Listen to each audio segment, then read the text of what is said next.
सासू माँ बदल गई।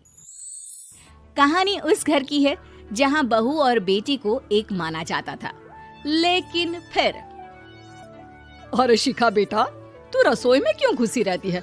जा, रोटी मैं बना लूंगी। नहीं नहीं माँ जी, आप बैठिए, बस सारा खाना बन ही गया है। श्वेता को बोल देती हूँ, वो खाना लगा देगी सबका। सॉरी भाभी, मेरे पास वक्त नहीं है। माँ, मुझे पैसे देना, पार्लर जाना है। हाँ हाँ चली जाना, भाभी को भी ले जाना। वो भी जाने को बोल रही थी पार्लर, पर पहले ना मदद कर दे उसके खाना लगाने में। देख माँ, वो बहू है, उसे बहू रहने देना, इतना सर पर मत चढ़ा भाभी को। श्वेता, ज्यादा मत बोला कर। बहू और बेटी में कोई फर्क नहीं होता है। जा जाकर काम कर। ननद को माँ का भाभी से इस तरह प्यार करना बिल्कुल अच्छा नहीं लगता। वो बार बार किसी न किसी तरह माँ को भाभी के खिलाफ भड़काती रहती, लेकिन कोई फायदा ना होता। एक रोज, अरे बेटे किशन, जा बहू को कहीं घुमा कर ला, सारा दिन घर में काम करती रहती है। हाँ हाँ माँ, हम लोग जा रहे हैं ना गोवा।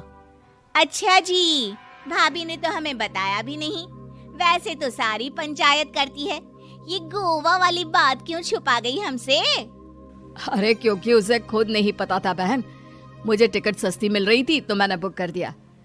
हाँ शिखा, पैकिंग कर ले, संडे हम जा रहे हैं गोवा। दोपहर में शिखा पैकिंग कर रही थी कि सास आ जाती है। ये क्या बहू, साड़ियाँ? अरे गोवा जा रही है घूमने या फिर शादी में मायके हैं?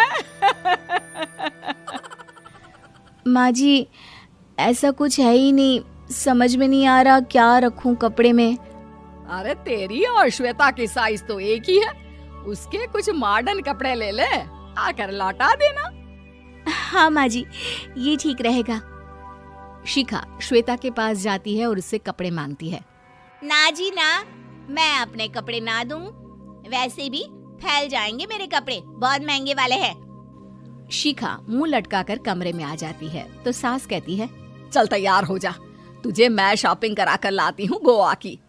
बस फिर क्या था, सास बहू निकल जाते हैं मार्केट और एक से बढ़कर एक ड्रेस खरीद कर घर आते हैं।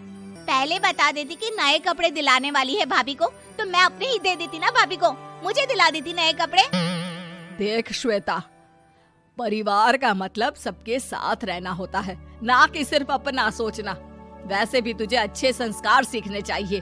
और रही बात कपड़ों की, तो शिखा, आज से घर पर भी तू मॉडर्न कपड़े ही पहनेगी। कोई जरूरत नहीं है ये साड़ी वाड़ी लपेटने की। अब क्या था, घर पर श्वेता और शिखा एक जैसे रहते। एक बार पड़ोसन आती है। अरे बेटा, अपनी माँ को तो बुलाना, जरा बात करनी है। शिखा सास को बताती है और रसोई में चली जाती है। ये आपकी बेटी बहुत बड़ी हो गई है, इसके लिए एक रिश्ता है, कहो तो बता दूं। ये बेटी नहीं बहू है, घर में सब एक जैसा ही रहता है। वैसे मेरी बेटी भी बड़ी हो गई है, कोई रिश्ता हो तो जरूर बताना। पड़ोसन रिश्ता लेकर उन लोगों के घर आती है। तब श्वेता की होने वाली सास कहती है, तो ये घर है, कितने मंजिल का है? और ये बहू ने आपकी क्या पहन रखा है, जीन्स टॉप? अरे भाई, साड़ी वाड़ी नहीं है क्या इसके पास? देखिए, सर्दी है तो साड़ी में बहू कैसे मैनेज करती, वैसे पहनती है साड़ी भी। देखिए, हम लोग ठहरे पैसे वाले लोग, कोई कमी नहीं है हम लोगों के पास पैसों की, बहुत पैसे हैं, जमीन, नौकर चाकर, कार, सब कुछ है, लेकिन घर में संस्कारी बहू चाहिए। समझ रही हैं ना आप?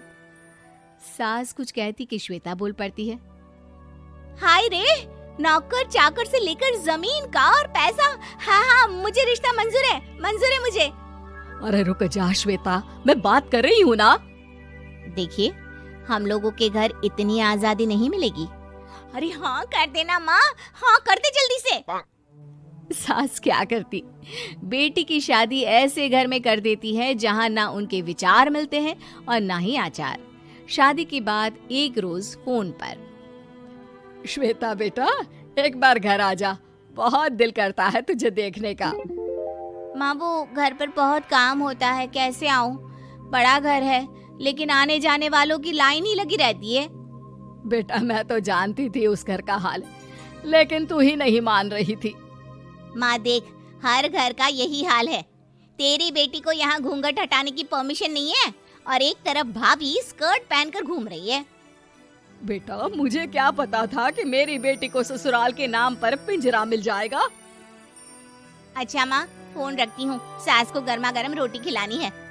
तुम लोगों की तरह नहीं कि एक रोटी बनाओ, एक सब्जी बनाओ, फिर सारा दिन फ्री होकर घूमो। सास फोन तो रख देती है, लेकिन सोच में पड़ जाती है कि एक तरफ बेटी जिसे कोई आजादी नहीं, वहीं दूसरी तरफ बहू जिसे देखकर लगता ही नहीं कि उसकी शादी भी हुई है। अगले रोज। शिखा, अरे ओ शिखा। हाँ माँ, क्या हुआ? कुछ चाहिए आपको? मैं जिम जा रही थी। जिम के कपड़ों में बहू को देखकर सास को घूंघट में अपनी बेटी का ख्याल आता है। देख बहू, घर में बहू की तरह रहा कर। इतने टाइट कपड़े पहनकर जिम जाना पसंद नहीं मुझे। जा जाकर रोटी बना। रोटी? माँ अभी तो शाम की 6 बजे हैं, इस वक्त रोटी? अब क्या मेरे खाने पीने पर भी पहरा है? अरे जब मर्जी तब मैं अपने घर में खा भी नहीं सकती क्या? बहू को अजीब लगता है। वो समझ नहीं पाती कि जो सास कल तक इतनी सपोर्टिव थी, उन्हें अचानक से क्या हो गया। वो किचन में जाती है, गरम रोटी के साथ 2 तरह की सब्जी, रायता, सलाद सब लेकर सास के पास आती है। माँ जी, खाना। इतना सारा खाना? राक्षस समझा है क्या मुझे? रोटी मांगी थी मैंने गर्मा गर्म बस। पर माँ जी, रोटी खाती किससे आप? सब्जी तो बनानी थी ना। अरे भूख मर गई मेरी तेरी बहस से। जा जाकर काम कर, अंदर पूरी रसोई साफ कर। बहू अंदर चली जाती है। थोड़ी देर में श्वेता घर आती है। अरे शिखा, जल्दी से चाय ला, पकवान बना, मेरी बेटी आई है। अरे नहीं नहीं माँ, ड्राइवर बाहर खड़ा है। मैं तो घर का कोई सामान खरीदने के बहाने यहाँ आ गई हूँ, मुझे जाना होगा। अरे बेटा, पर कितने दिनों बाद देख रही हूँ तुझे, रहने आ जाना 2-4 दिन के लिए। आ जाऊंगी माँ, जब मेरी सास मरेगी तब। मैं तो रोज मन्नत मानती हूँ कि मेरी सास मर जाए तो अच्छा है। अच्छा चल, जा रही हूँ माँ। हे भगवान, कैसे कैसे दिन देखने पड़ रहे हैं मेरी बेटी को। सास अंदर जाती है, जहाँ श्वेता की जिम वाली सहेली का फोन आया होता है। क्या बात है, आज जिम नहीं आई? अरे पता नहीं यार, आज माँ को क्या हो गया अचानक। पर खैर कोई नहीं, लगता नहीं कि मैं अब जिम आ पाऊंगी। शिखा स्पीकर पर बात कर रही थी, जिसे सास सुन रही थी। यार ये सास ना होती ही ऐसी है। मैं तो कहती हूँ बुढ़िया जल्दी मरे और तू आराम से जिए।